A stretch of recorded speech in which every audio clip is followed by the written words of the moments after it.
Hello, Professor and class. This is Giovanni. For today's presentation, I will summarize a peer-reviewed journal article, a video on dispute resolution, and two Harvard programs found on their websites regarding negotiation resources. Now, on the peer-reviewed article that I read, Mobaso and Mobasa conducted a study assessing the effectiveness and efficiencies of South Africa's Public Service Coordinating Bargaining Council, which was established under their Labor Relations Act of 1995 to resolve disputes between government employers and union.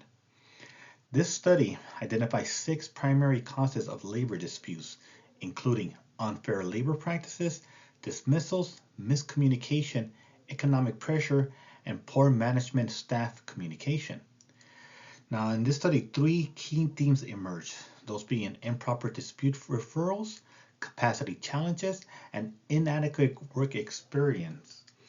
Actually, approximately 20% of the referrals that were submitted were done so incorrectly, resulting in a significant delay.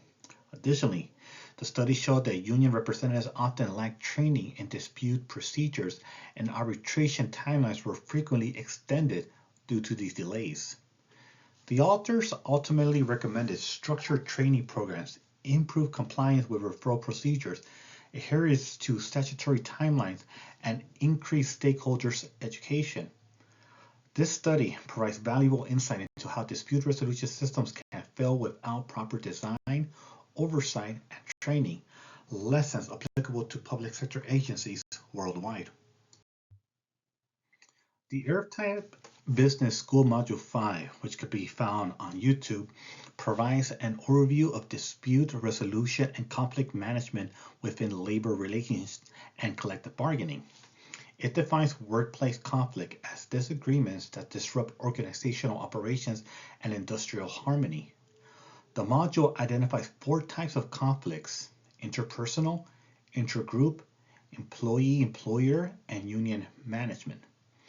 These conflicts often stem from miscommunication, divergent goals, inequitable treatments, or organizational restructuring. Understanding both the type of conflict and its root cause is essential to determining the most effective approach to managing it. The module emphasizes structure, grievance procedures, mediation, conciliation, and arbitration as formal mechanisms for resolution.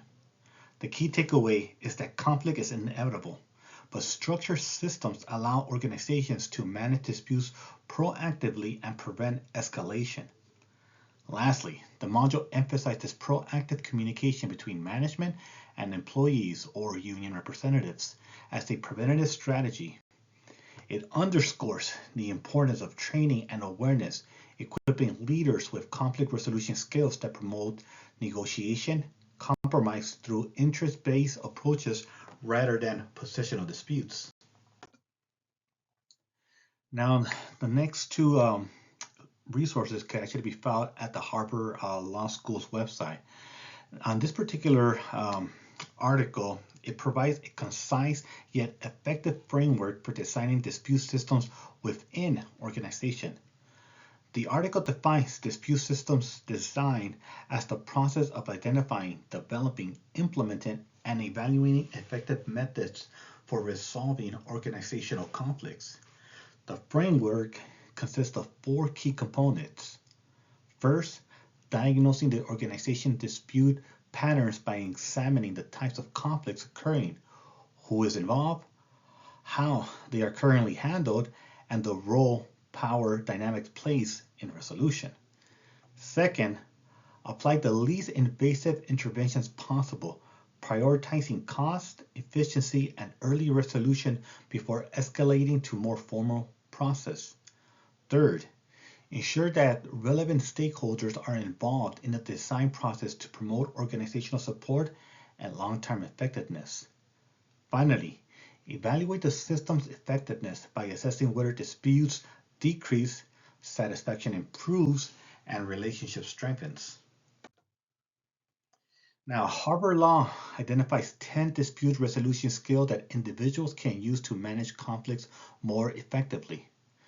This article notes that many disputes become adversarial, leaving both sides frustrated and no closer to resolution. However, conflict can also create opportunities for collaboration and creative problem solving. The strategies begin with active listening, which is foundational in any negotiation. The article emphasizes bringing multiple issues to the table to avoid impasses, brainstorming solutions jointly, and recognizing power tactics when they arise. It also encourages re-examining rigid positions, managing threats strategically, and recognizing when a neutral mediator may be necessary. Lastly, it highlights appealing to shared values, focus on mutual gains rather than losses, and maintaining open communication.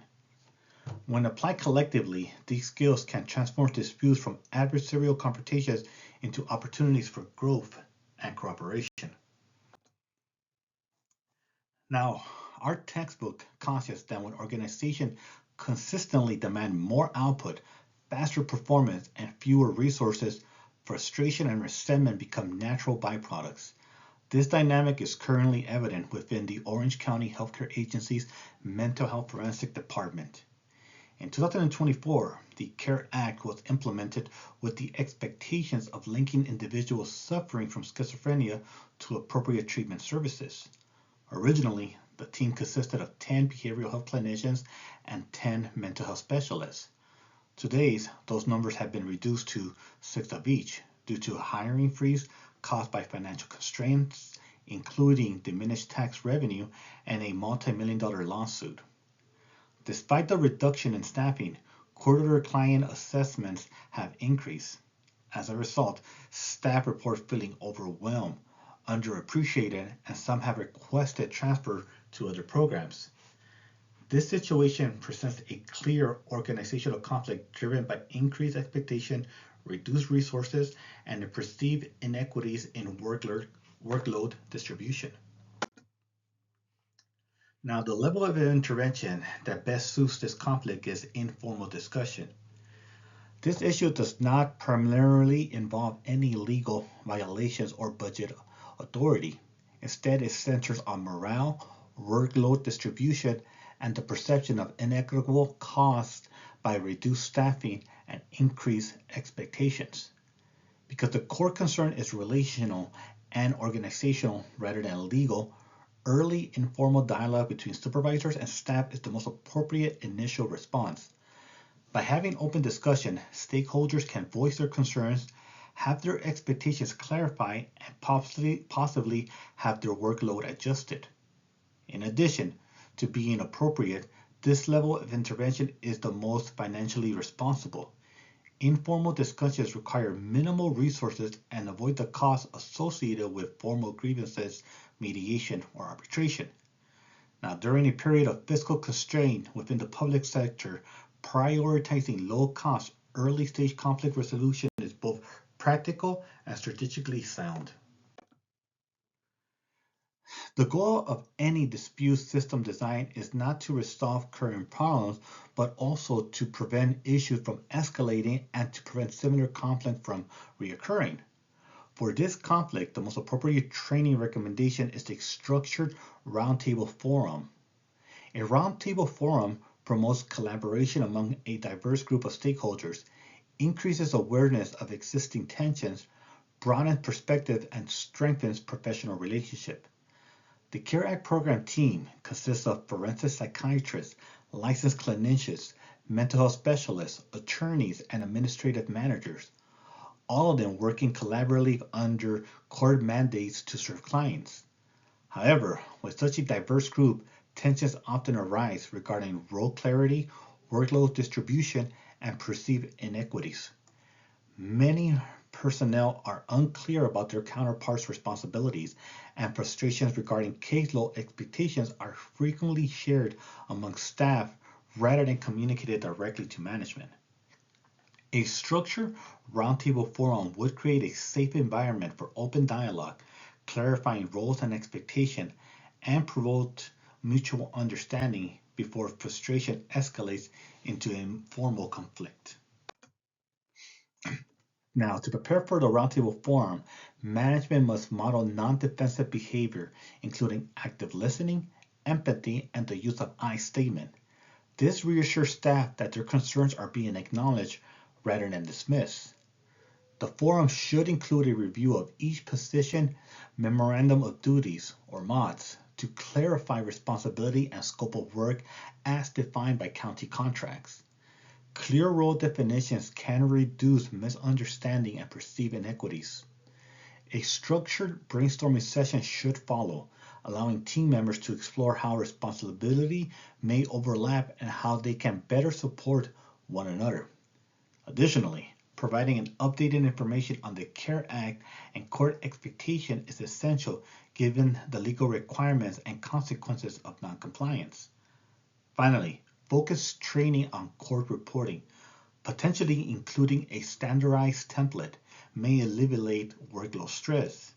Now, if necessary, this could be expanded into a separate workshop involving county counsel just to ensure legal accuracy. This concludes my presentation. God bless.